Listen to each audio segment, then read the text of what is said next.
That's what they're trying to do now. But if I could come in with this, because if you look at some of the provisions of this bill, Section 20, for instance, talks about the practice by persons other than registered journalists. This particular law says any person not being a registered journalist who, A, for or in expectation of a reward, practices or holds himself out to practice as a registered or without reasonable cause takes or uses any title in addition or description implying that he is authorized by law to practice as a registered journalist commits an offense. So if they're arguing that, look, the entire bill is not exactly aimed at padlocking the press, it's actually trying to enhance their functions, will that be tenable to you?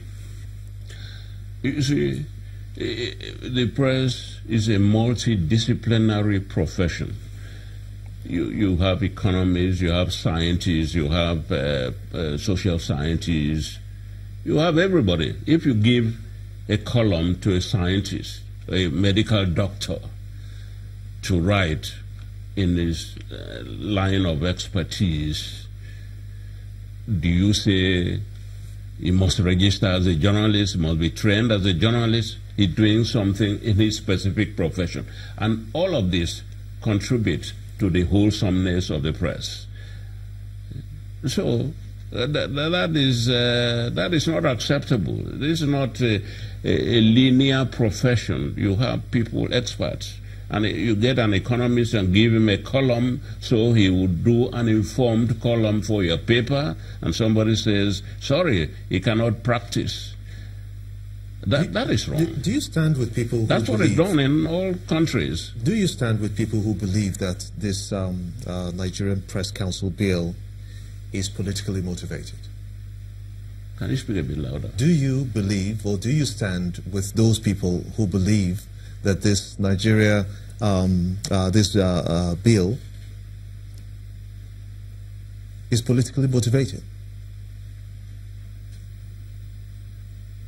Well, I'm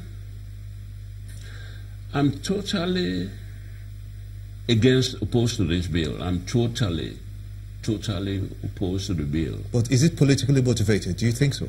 Oh, there is a political motive behind it.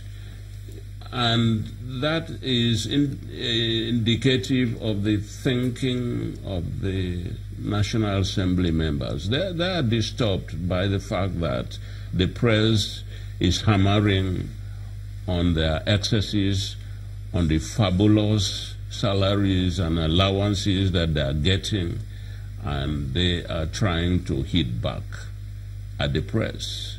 But that's not the way to go, because that will not help the country.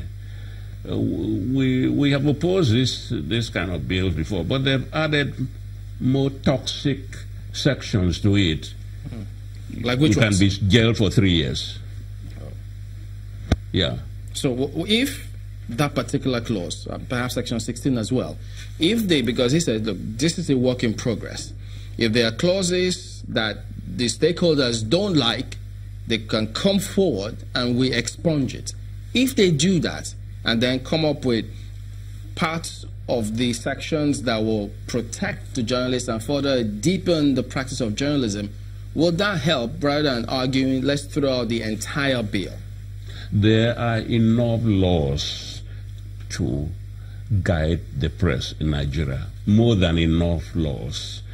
What I expect the National Assembly to do is to rub off the books some of the obnoxious laws that still exist. I'll give a few examples. The Official Secrets Act. It's been there for God knows how long.